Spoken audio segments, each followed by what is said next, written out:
So good afternoon and welcome to Midnight's training session series. Today we'll be going over the first in our series of 15 core training videos. Today's topic will feature our admin setup in Midnight. This is where you'll go to set up or change your company information, add or change tax rates, add employees, create login credentials for the employees, as well as security credentials for those employees. I won't cover all of the lists. As you can see in our admin menu, there are quite a few. But I will be covering several of the key ones that are relevant to specific admin setup. And I'll be reserving other areas of the admin menu for specific modules, such as our CRM options for our CRM training session, and others more targeted for their particular topics.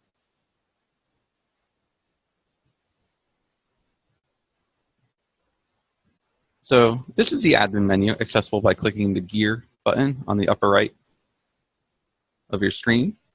At this point, you'll be given an option to select one of many different categories for your general security type controllers or other standard handlers that you'll see across various areas of Midnight. If there's a drop-down menu, for instance, anywhere in Midnight, there's a pretty good chance that you'll see a list in here that allows you to populate it. Additionally, the employee and security control are identified under their respective employee and security tabs on the left side nav bar. And core organization settings, as well as many default options for different areas, not only for specific modules, but Midnight as a whole, and external connectivity with other programs can all be controlled in one spot in this global settings list. We take a peek at our global settings. We'll see that it's the core area in which you enter your information about your company that prints on different reports that you send out to your clients. To start in the screen, on the left-hand side of the area that loads, you'll see all of your different information choices, such as your company's name, default tax jurisdiction, the core address information, city, state, zip, as well as a base contact phone number and email. In addition, you have two different logos that can be uploaded into Midnight and used for a handful of purposes. There's the system logo, which is what you'll see over the various areas of Midnight in which you jump to. For instance, here in the upper right, you'll have your system logo, as well as in the various other areas, such as our shop floor, or scheduling systems and proofing module.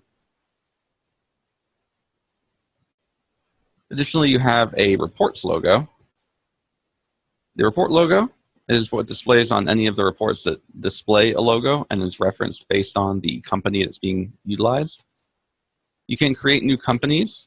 For instance, if you're part of a multi-company organization, by selecting Add Company here under the company list and filling out new info, email addresses, URLs, phone numbers, etc., and replacing the report logo for that company. You can identify a default company, so that way when adding new customers, you can have that customer identified as being part of one of your companies. That way, when you select that particular customer for an estimate or an order, the default licensee information, such as the return address info, and the default report logo for what you need shows up correctly.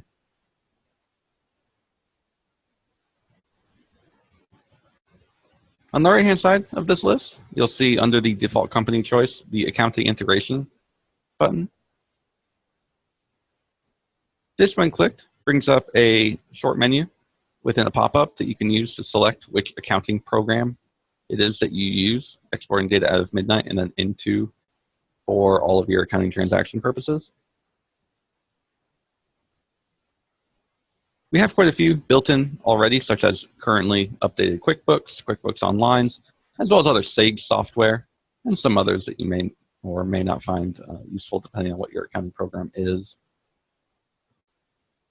As you select your accounting program of choice, you'll be given a few options in which you can adjust to meet your needs, including your default accounts receivable and payable, and some other categories in which correspond to the various software in which you'll be connected to.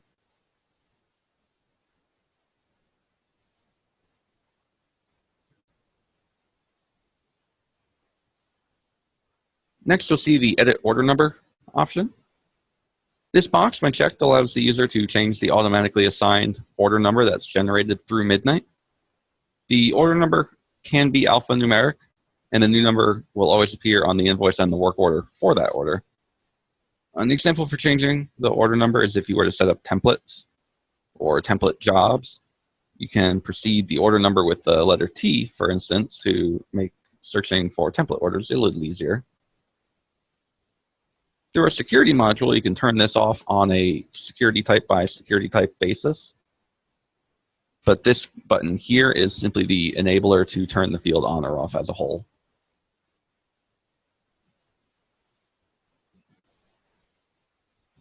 Next up is our auto deduct inventory series. Depending on when you deduct inventory, this choice will help decide whether or not the auto deduction inventory option is a usable feature for you, and if so, which one's the best for you. If you deduct inventory after the job is completed, you can select one of the following here. You can select either actual drop date, which references the shipped date in the order header. When this date is populated, inventory is deducted right after populating that date. Alternatively, if you want to have the close date feature enabled, then upon closing a job, the deduction process is triggered, and you'll be given the option to deduct your inventory from their respective locations after applying this close date. There's also the version checkbox. This allows you to deduct version-based inventory or inventory based on whichever version of an order that you're in by clicking the version deduct checkbox under the inventory tab for that job's version. This is the closest we have to being a manual deduction method for multiple items at once. If you deduct inventory through the job, you can do this to deduct all counts of the inventory against that particular job versus doing it on the order level items side, in which you deduct items one at a time based on quantity. Next is lot tracking. Lot tracking is not commonly used as far as a feature here, but it does allow you to have an additional level of inventory tracking. This allows you to track different shipments of the same inventory item, where each item can have a different piece cost. Also, it allows you to track inventory based on the production or source of vendor in which you receive the item from, and also if an expiration date is part of your component.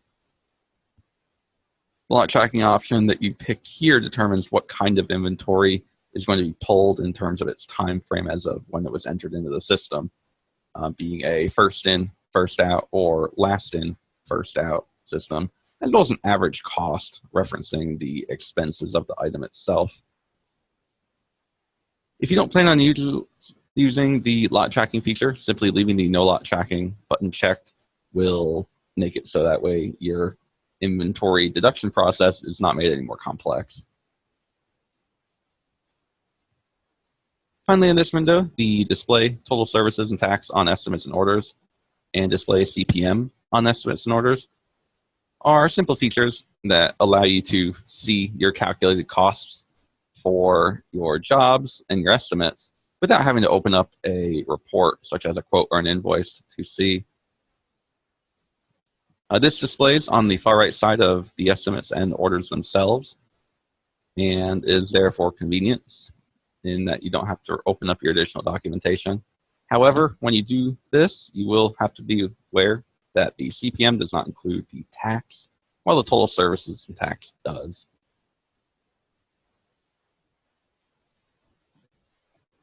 One final element of this screen is the site token. You'll see on my side here, the site token is blank.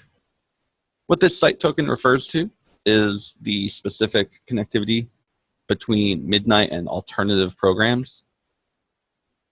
If you use an outside program or an API to connect into Midnight for alternative purposes, such as a sales program or some other data entry method, You can use this site token to work as a field in which you'll be allowed to use it for confirming data which should be passed back and forth between Midnight and or through another program. It's not adjustable. It's something that we'll build on the back end for you and can be utilized as needed.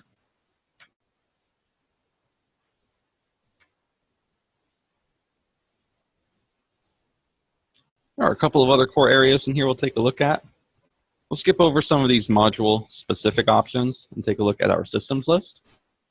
In here, you'll notice that there's a default box already checked for prompt to save when navigating away from a page without saving.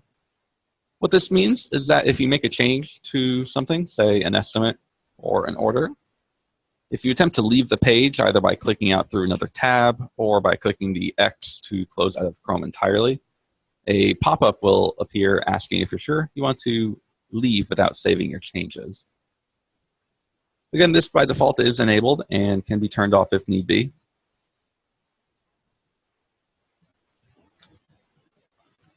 Additionally, something that will be tied into our security handler in just a moment is our password rule. You may need to change your password ruling logic, in which how frequently user passwords get changed, or how many characters passwords need to be as far as a minimum. The list of available information or visible info can be viewed here. And while this can be changed, it cannot be changed through the user interface. This is something that we will change for you. Simply confirm it with your supervisors at your organization and let us know what it needs. So that way we can update this to meet whatever your security needs are. Speaking of passwords, if we take a look at our employee list, we'll be aware that there's a couple of required fields before we can actually create an employee. If we jump into a record, we'll see that there are some drop-downs for options.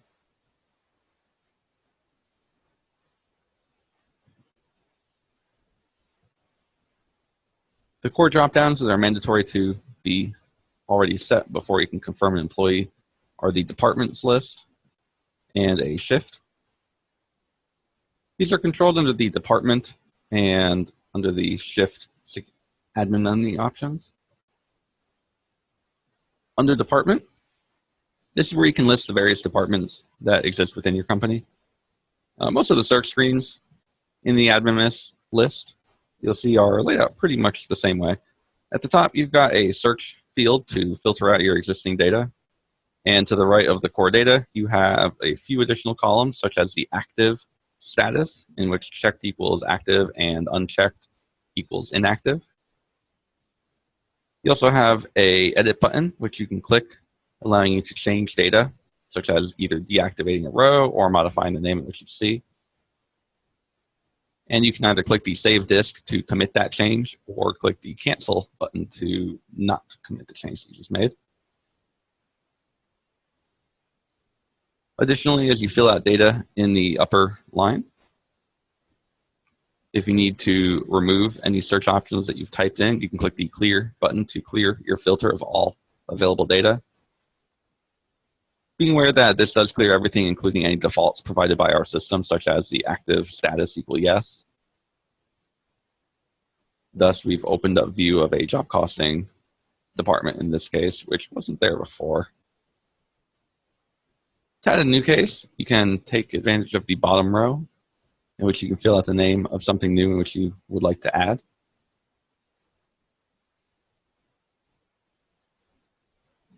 And by clicking the Save button here, you add a new instance to your tail. Again, you'll see that this is a common trend throughout Midnight's admin menu. So for this screen, as well as the shifts we'll be jumping into shortly, this would be the same way to add new data.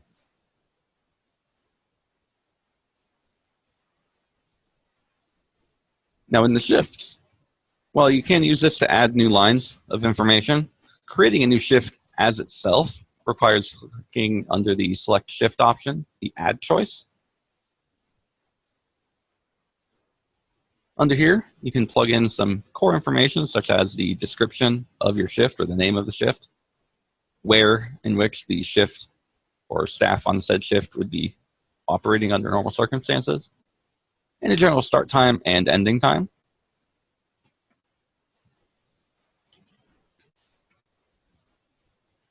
If you do intend on utilizing our shop floor applications, you may also want to plug in a break time option, in which you have a few choices such as general break or lunch break, and normal times or trending times in which you would typically have these breaks take place. These are effectively automatic when set, so you don't need to actually have users clock in and out for lunches. The unique feature about the breaking here is that while the reason for the break isn't necessarily stored on job costing instances, the time in which you plug in, such as from 12 p.m. to 12:30 p.m., is what gets deducted in terms of the count of minutes. You'll see I've already got a shift here created, simply titled Shift First Shift at Warehouse 1 with no time data entry. This is fine if you don't intend on using the shop floor data collection system to track time through our software, and is the bare minimum of what you need in order to start classifying your employees.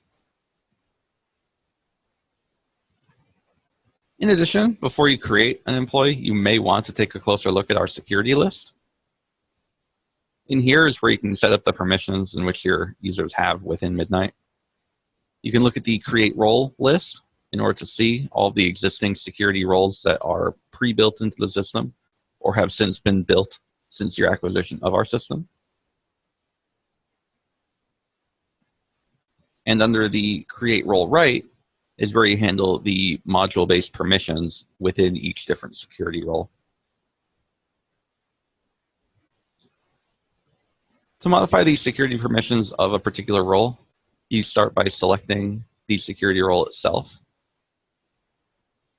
and picking whether you want to make a modification to the module itself, identified by the module names list here on the left, core pages within the modules, visible by expanding down one of your particular modules, such as the search screen for your orders versus the actual order itself, or fields and controls within specific areas of Midnight, such as within the orders page, the delete button, or postage information, as well as the reference number text box or the order number text box in which you can change the order number with. You'll see that we have a read-write, read-only, and no access controller for several different fields. Read-write allows full user control based on the particular field. Read-only allows a user to see but not access that particular area of Midnight. And no access restricts it entirely, in which the field itself is hidden from view and cannot be accessed via backend URL directing or any other options in which users navigate around your system. After you've made your changes, be sure to click the Submit button to commit any changes that you've made. And then you'll see a pop-up that tells you that your change has been successfully saved.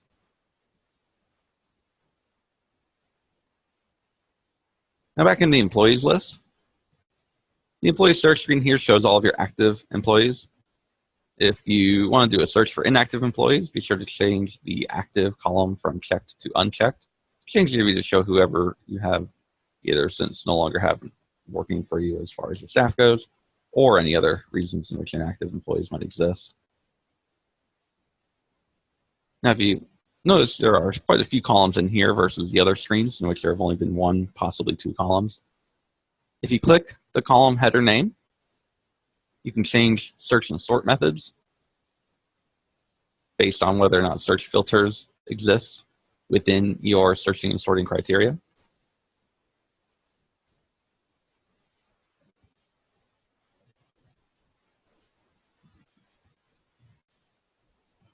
Additionally, if you wish to change your search options by having a field controller modified to show all information, say, containing rather than only beginning with,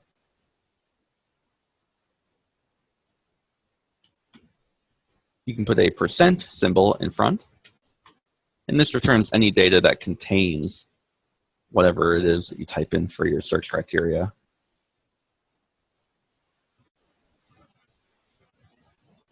This is good for something like searching for a specific employee based on the first or first two letters of their name. In this case, J-O refers to all Johnnies as well as Jeff Jones. Clicking the Clear Filters button, of course, resets everything that you have typed in the search. Now, to add a new employee, you can click under the Quick Links, the Add Employee button, or click the green New Employee button. And to modify an employee that already exists, you can simply click their name. In here, you'll be given quite a few different areas to control. The employee number, which is a field in which you can define for your employees as far as an internal moniker. This is different from the employee field number that you see here on the right, which is a stored value in our system utilized for back-end data calculation, and also our shop floor data collection system for job time tracking. This employee number on the right cannot be changed, while anything else on this screen can.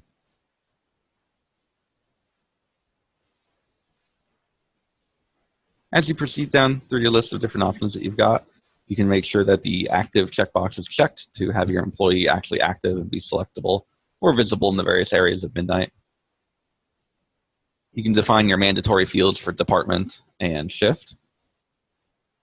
You can fill in the name and general contact information such as your location or location of work, phone number, and email address as needed.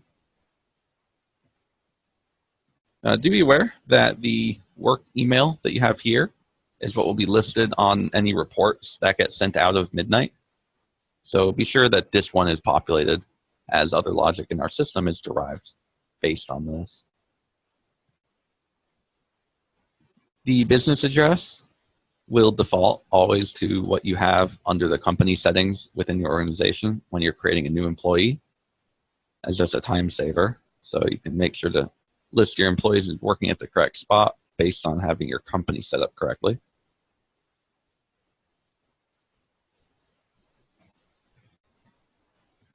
Additionally, the work email that you have set up here, if you decide to create a new employee record, is the email in which will be sent out to the employee after you've fully set up their account and given them a login, name, and password here under the user logins and permissions list.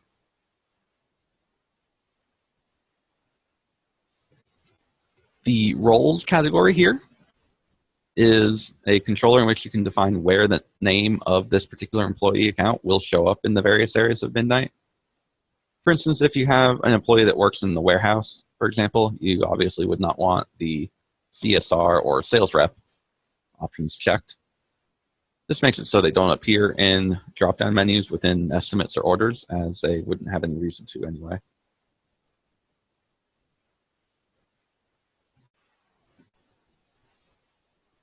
The dashboard is where you can pick and choose different widgets that your homepage will display for a particular employee. You may have noticed when we logged into Midnight that we had a few boxes around the core areas. This list can be controlled on each employee's basis to show different information, such as open jobs, sales info, closed jobs, as well as incoming inventory information, postage details, and outgoing job info, or post office information. Every list by default starts with 4 choices and can be modified on each employee level as needed.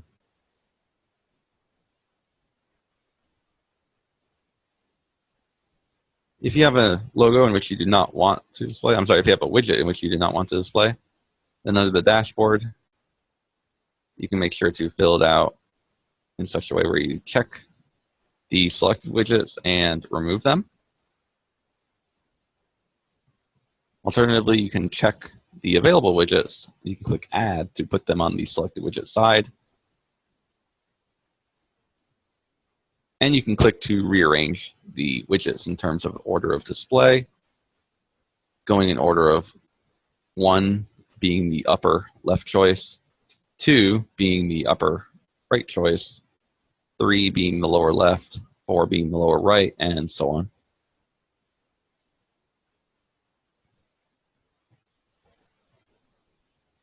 Under the Quick Links reports list, this is where you can define which production report loads upon selecting the production report from the Quick Links button or drop down within the home screen. Job tracking is used for job costing.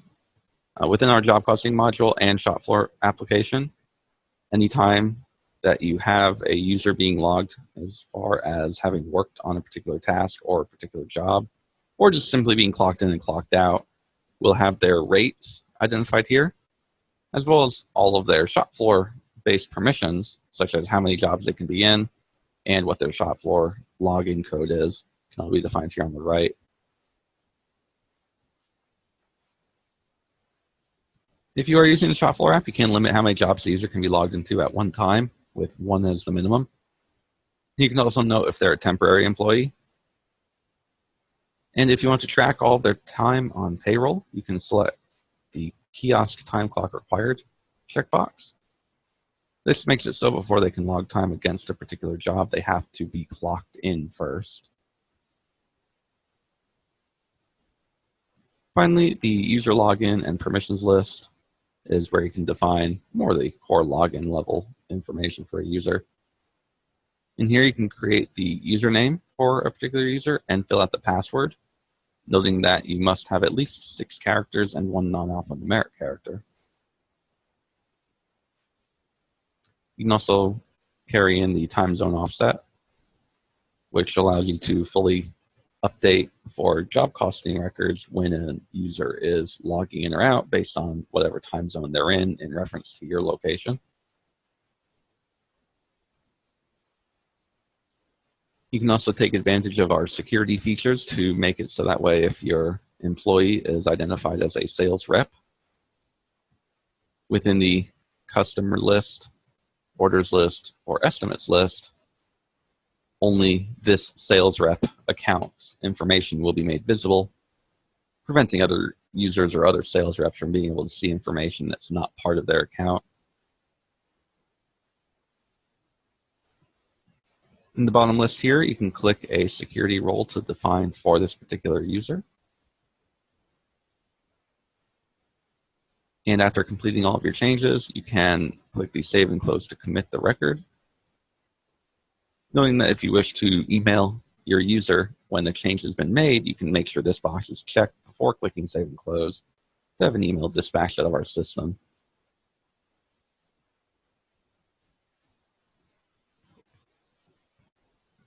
If you have an employee that does leave your organization, you make sure to deactivate the employee by unchecking this box here, and also clicking the Deactivate button, which will prevent them from being able to log into Midnight.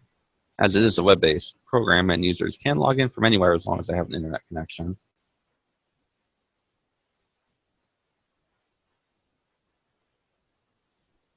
If the user needs to change their password, they can, or you can, come in and type in a new password, click the Reset Password button to commit the reset, and then click Save and Close to exit the newly changed password employee. And finally, just as a security precaution, you can only have 1 security role enabled per user.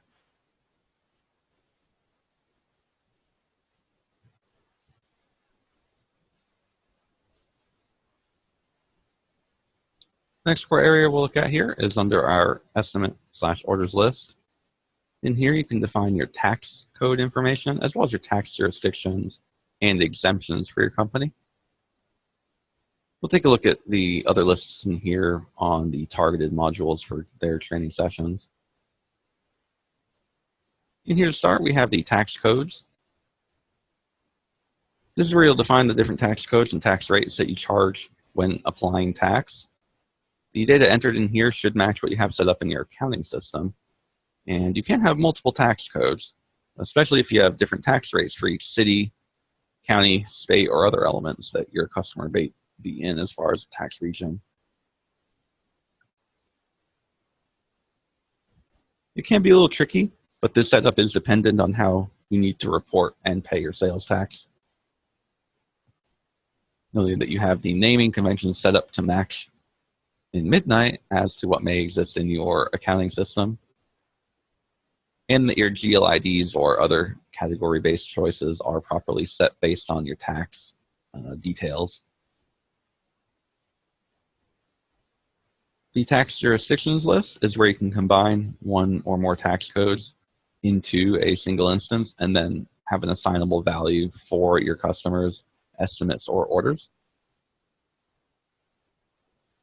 When a tax code is part of a tax jurisdiction, then when that jurisdiction is applied to an order and it's exported out of Midnight and then imported into your accounting system, all the tax codes that are represented for this jurisdiction are reported into your program for tax reporting purposes. If you need to create a new tax jurisdiction, you can click the Add choice under the Select Tax Jurisdiction. Give your jurisdiction a name, a description, a state, and then select any and all different tax codes that need to be accommodated for, such as city tax, and another line for sales tax on state.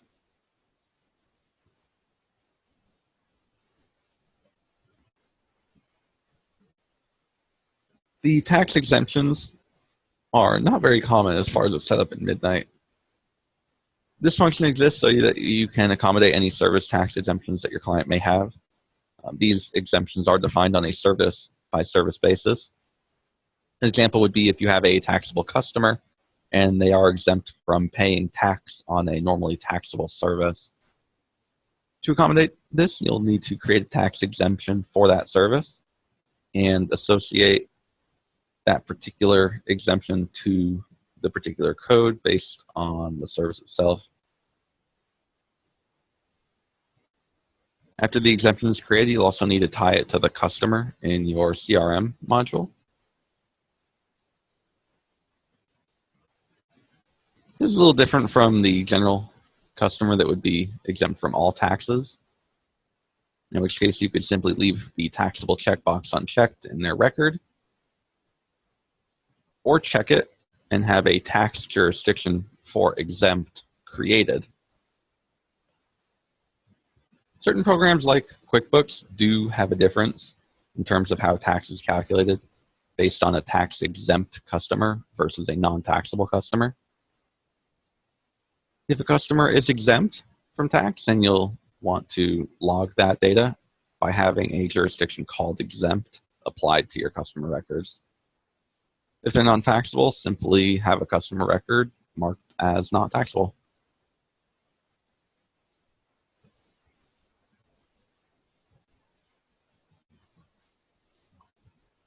Under our service types list is probably one of the most essential components of Midnight. In here, each active service type represents a department or profit center within your estimates and orders. It's also a defined grouping level for your services and tasks when being displayed on our work orders, as well as estimates and invoices, and our scheduling system and dynamic job board. You can create new ones by adding new instances at the bottom, just like the others. Paying heed to the icon and color in here, which only correspond to the shop floor television view, which is a department-based information display. You can also hide the particular department from your kiosk, so that way users, if they are using our shop floor data collection system, cannot job in and job out for services within that department. This may be useful to prevent your shop floor clock in and clock out list from being too cluttered by only showing services or departments that you want to show work for and leaving others, such as customer discount departments, omitted from those areas of the system.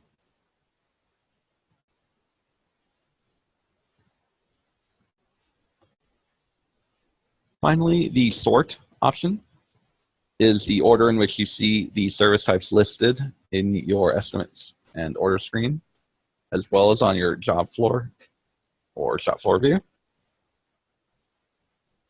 This sort is pretty important as it does relate to your expected workflow from left to right, and is recommended to be listed in order of operations from first to last in terms of your general workflow setup.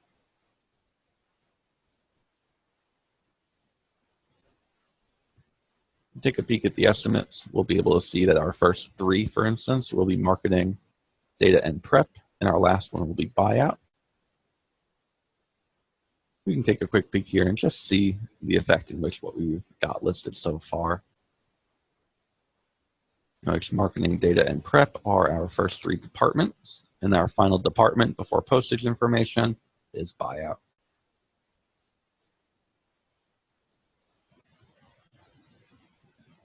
Next, under the admin menu's report list, we have report objects and report type objects.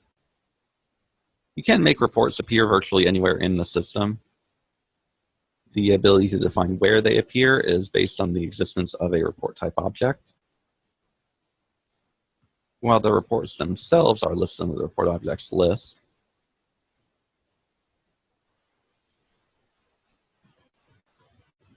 And finally, one fully customizable feature for Midnight's various screens are the commonplace quick links that exist on each window. Back in the global settings list, you'll see that there's a custom links tab.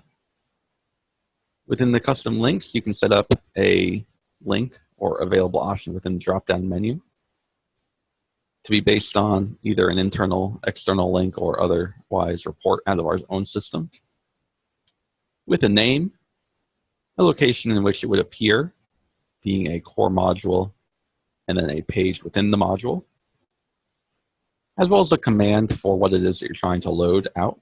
For instance, a connection to one of your paper suppliers existing within your inventory tab, or something being connected to one of your client's FTP sites being listed within an order tab for attachment and file transfer. As you create these, make sure to save each line as you add it, and then click Save to commit that line. And then if you go to the various pages in which you'll see listed under the module and then page name, you'll be able to see quick access to those particular instances, whether it be a report or otherwise website. If you're unsure of what your module and page names are, when you're in a particular page of Midnight, such as our CRM's customer list search, you'll see that we're in the CRM module under the CRM page within the module. This is in contrast to the orders, which brings you to the order module, and then the order search page within the orders module. We remember we did have a quick link set up for our customer list report to exist within our CRM's CRM. We'll see that listed here as a custom link, letting us know that it's one that's been created versus one that comes with our stock system.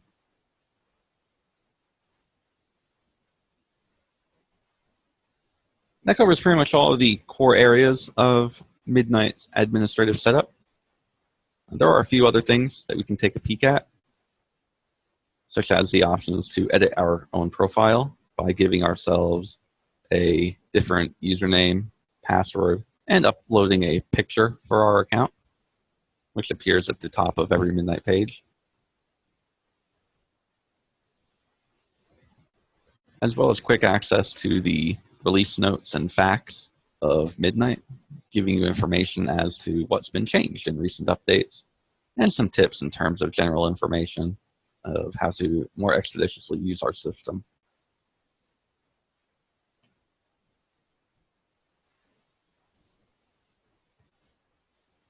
With that said, I'll go ahead and close today's session. And if you have any questions, feel free to ask.